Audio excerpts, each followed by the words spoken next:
Mr. Chair, Sir, I'm may asking I him. interject? Sir, excuse me.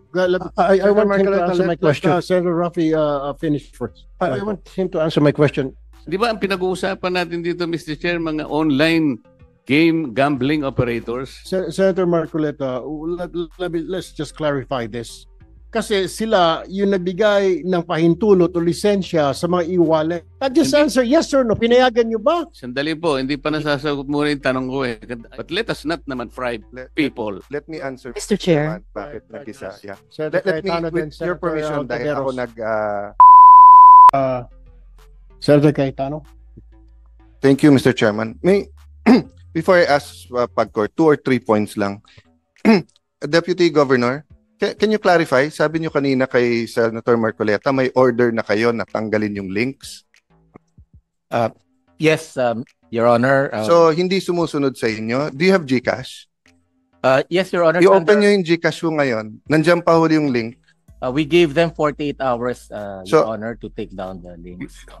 When did you order, Deputy Governor? Today, Your Honor. So, can you please, I know, sir, sa banking, very conservative, you have a very good reputation. Pero please speak very clearly to us.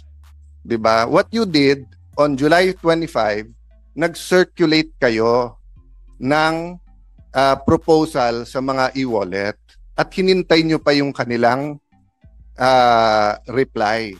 Tapos today lang kayo nag-order. Kasi may hearing today. Your Honor, if I may. Hindi, kasi ang sagot nyo kay Senator Marcoleta, kulang na lang pumalakpak ako eh. Papalakpak kasi dapat talaga ako kasi at least umaksyon kayo kaagad. Kasi yung governor nyo, ang ganda ng statement, dapat daw mahigpit. Pero wala namang aksyon. You know, I will stop there, Deputy Governor. But be very clear here kasi hindi lokohan tong hearing na to eh. 'Di ba? Sana sinabi yung kanina, sir, it took us time and everything but we're giving them 48 hours. Eh sinabi nyo hindi, you ordered them na eh. Pag binuksan mo ngayon, meron eh. Hindi po ba? Seryoso, pinag-uusapan natin eh. Lokohan ba to?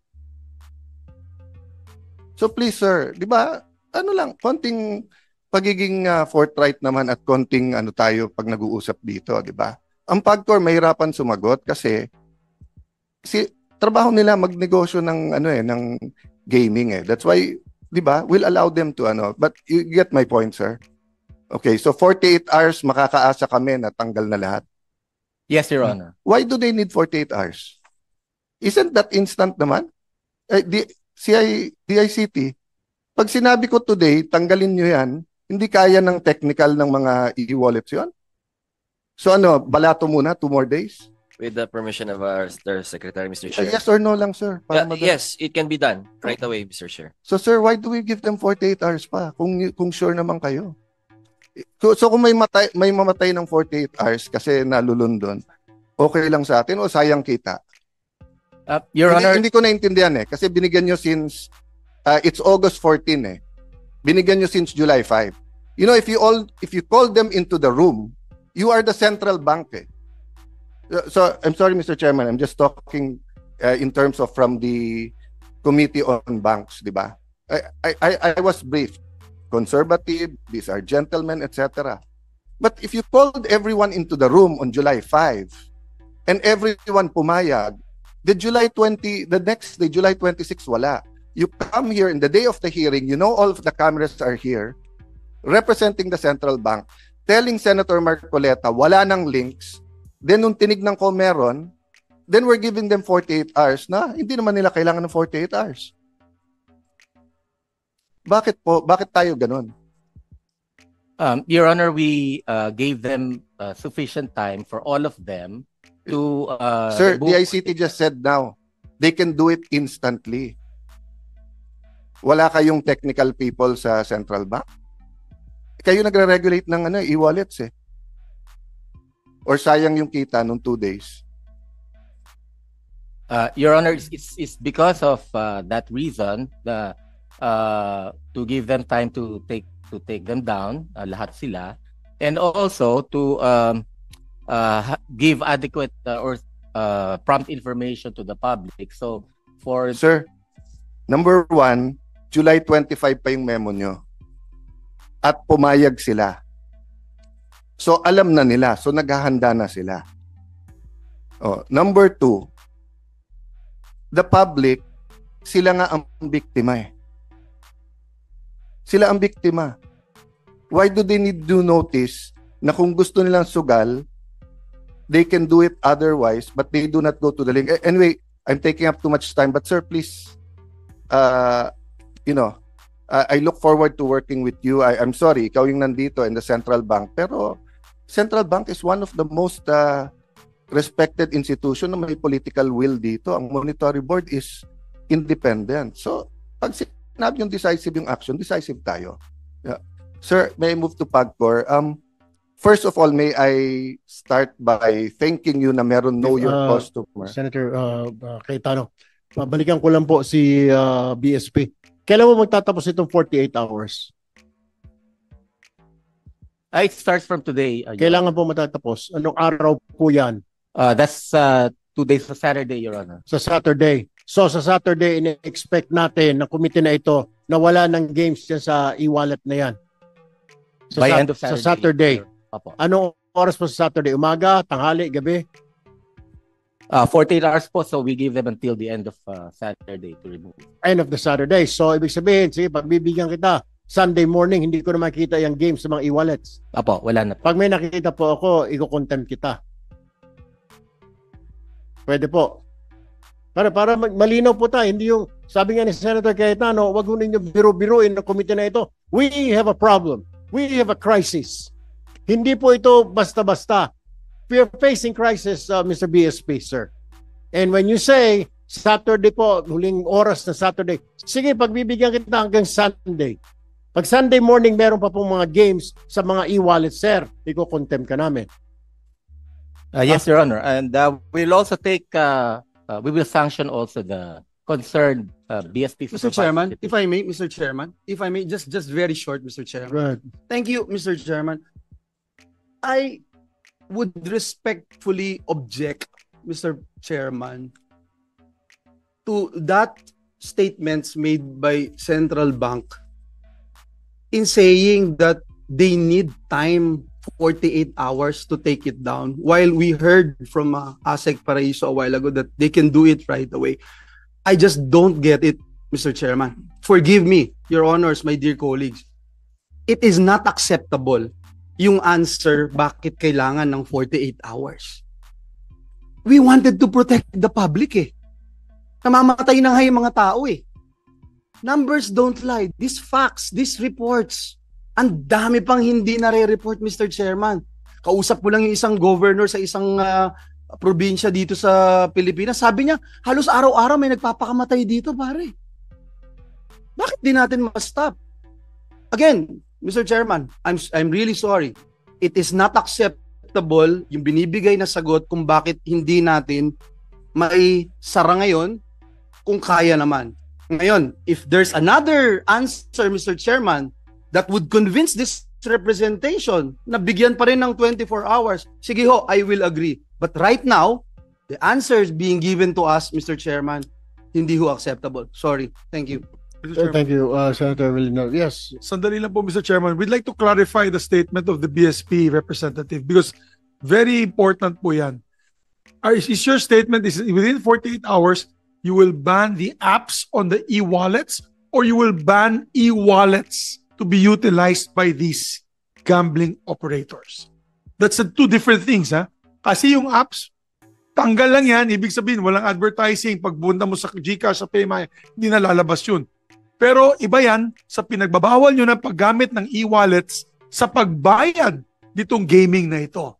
Let's clarify that. If you're saying the latter, which is to ban, then I am with you, I support you, and I congratulate you if you can do that within 48 hours. So let us clarify, Mr. Chairman, ano ba talaga? Yung pagtanggal lang ng advertising apps sa e-wallets or pagtanggal talaga ng e-wallets sa paggamit sa pagpusta nito mga games na ito? Mr. Chair, Go ahead. dito kay BSP kay Governor. What's your name, sir? Mamerto Tangonan, Your Honor. Ba't kinakailangan pa ng isang araw na palugit? 48, ba't kinakailangan pa ng 48 hours? Eh sabi nga na dito, isang pindot lang yan, tapos nawala na yung apps na yan. Ba't kinakailang palugit? Para marami pang pwedeng tumaya? Para meron pang mga kukuha ng porsyento sa mga taya na yun? Mr. Chair, Sir, I'm may asking I him. interject? Sir, excuse me. I want him to answer my question. Senator Rafi, finish first. I want him to answer my question, Senator. Pakisagot lang po yung tanong ko. Ba't kinakailangan ng 48 hours na pwede naman gawin agad-agad? Tulad nga sinabi ni Senator Villanueva and Senator Migs, nagtataka lang kami. At si Erwin nga nagsabi, pag hindi mo makagawa yan in 48 hours, iko-contempt ka. Pakipaliwanag, okay, mabilis lang. Anong proseso ba dapat ang ginagawa para ito ay tuloy na matanggal? So, Mr. Yung pinag-usapan Your Honor, we provided 48 hours because one, as I've mentioned earlier, we want to give time to the BSP supervised institutions to take down those in-app links and icons to the online gambling sites. The other reason, Your Honor, is so that we will also provide time for the customers, for the consumers, to withdraw their funds from the online gaming account once they learn that we are already removing the links from the BSI mobile payment applications and websites, Mr. Chair. So within that time, for consumers who may want to take their money out from their online gambling accounts, they may do so, Mr. Chairman. Fine, Mr. Chairman, just to clarify. So what the gentleman from the BSP is saying is bawal na gamitin ang e-wallets for online gambling. We need a categorical statement from you. Bawal or tinatanggal mo lang yung app or bawal na? We're removing the in-app links po from the Not the use. websites. Not the use, because what happens now if they want to go into a scatter or whatever game and it says there how to pay using PayMaya, GCash, nandun pa yun. So are you telling us you're just taking out the app but you're not taking out the use, being able to use that app wallet to pay the account? Yan ang importante, sir, Mr. Chairman. Mahalaga yun, malaman ng taong bayan. So what is your answer before I will just ask my colleagues? This is very important. Are we going to ban now the e-wallets from being utilized for online gambling payments? Mr. Chair, before he answers, because I'd like to put this in the proper perspective, this representation was the one who this morning made the suggestion, considering that the PAGCOR and the ICT has yet to do some struggling on how to regulate the online games operators. Ang sabi ko nga, maybe BSP should issue a suspension order to all wallet platforms like PayMaya, GCash, etc., to suspend their links to all online gambling operations. Yun po yun eh. Hindi ko alam na bakit sila po yung parang nagigisa ngayon samantalang they're only I think they have only a very limited participation. Sir, are you a game developer? Are you an enabler? Are you a promoter? Di ba ang pinag-uusapan natin dito, Mr. Chair, mga online game gambling operators? Senator Marcoleta, let's just clarify this. Kasi sila yung nagbigay ng pahintulot o lisensya sa mga e-wallets. Pero kasama po ba sa paglilisensya ninyo na pumasok sila sa sugalan, BSP Governor, sir? Did you allow them? I mean, meron po ba kayong go signal to include online gambling sa e-wallets? Did you do that? Kasi alam ko po, e-wallet para padala ng pera, di po ba? Bakit po pumayag kayo? I mean, this has been going on for several years now. Mr. Chair, we allowed them to send funds or to remit funds to legal and Pero po, bilisan na po natin. Pinayagan nyo ba sila na maglagay ng gambling? Pinayagan po ninyo? Given that Yes or no, sir? Yes or no? Did you? Yeah. Did you or did you not? Para malinaw po tayo. May katanungan po Senator Marcoleta. At magtatanong pa po Senator Cayetano, di pa po kami tapos sa PAGCOR. Just Hindi. answer yes or no. Pinayagan niyo ba? Sandali po, hindi pa nasasagot muna yung tanong ko eh. Ay, kayo muna magot sa tanong ko. Kayo po ba ay game developer? Kayo ay enabler, promoter, and marketer ng online games? Kasi Hindi po. Mr. Chair, parang sila ngayon ang nagigisa eh. That's why I'd like to point out, ano po ba yung limited participation ninyo eh? Kasi ang PAGCOR po ang merong regulatory powers dito eh. Bakit hindi sila yung mauna na mag-regulate? Bakit po yung GCash ang dinidiin natin? Parang nakikita ko, we're all barking on the wrong tree. I just made a suggestion this morning but I did not expect na sila yung gigisahin natin. Hindi po sila yung operator eh. Ang kanila, sa akin pong pagkakaunawa, the participation of GCash occurs only at the point where lawful payment facilitation is performed. And GCash has employed stringent regulatory and compliance control. So, bakit sila yung receiving end? Ito lang naman ang punto. Let us be very reasonable here. Don't be harsh on anybody. Yung PAGCOR ang uunahin natin dito. Sila yung nag-breakdown ng regulation. If they cannot regulate their own accredited and approved online game operators, at sinasabi nila ngayon dito, Mr. Chair, ang problema yung pong mga illegal. Bakit hindi po nyo puntahan ng mga platforms, Mr. PAGCOR? Eh, ang mga platforms, kabisado naman natin kung sino-sino sila. Ito yung Google Pay. Ito yung Amazon. Ito yung Facebook. Ito yung Twitter. Can you not go to them in the first place with the help of DICT? Doon kayo magsimula. That's the first layer. And then go back to your legal or illegal. Tingnan nyo kung meron silang KYC measures to protect the public. Why are we frying the e-wallet? Wala po akong nakikitang participation nila sa e-gambling or whatever.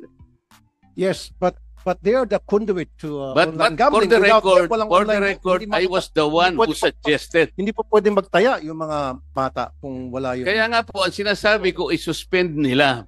Tapos na yun. Pag sinuspend nila lahat, yung link, so wala na pong magbabayad. At the very least, merong provisional tayong nagawa ngayon. May provisional measure that we have done. But let us not naman fry people. Let me answer. Mr. Chair. Bakit nag-isa? Yeah. Senator Let me, Cayetano, then with your Senator permission, dahil ako Ontiveros. ako po yung medyo uminitulo. First and foremost, tama po, Senator Marcoleta, ikaw nag-suggest. Ang kasalanan ko, I take all of your suggestions seriously. Na-offend lang po ako na sinagot kasi na wala na yan, wala nang links. Samantalang nung inon ko yung phone ng aking staff, meron pa rin link. And because nga, I found it lack of political will na July 5, kinonsulta pa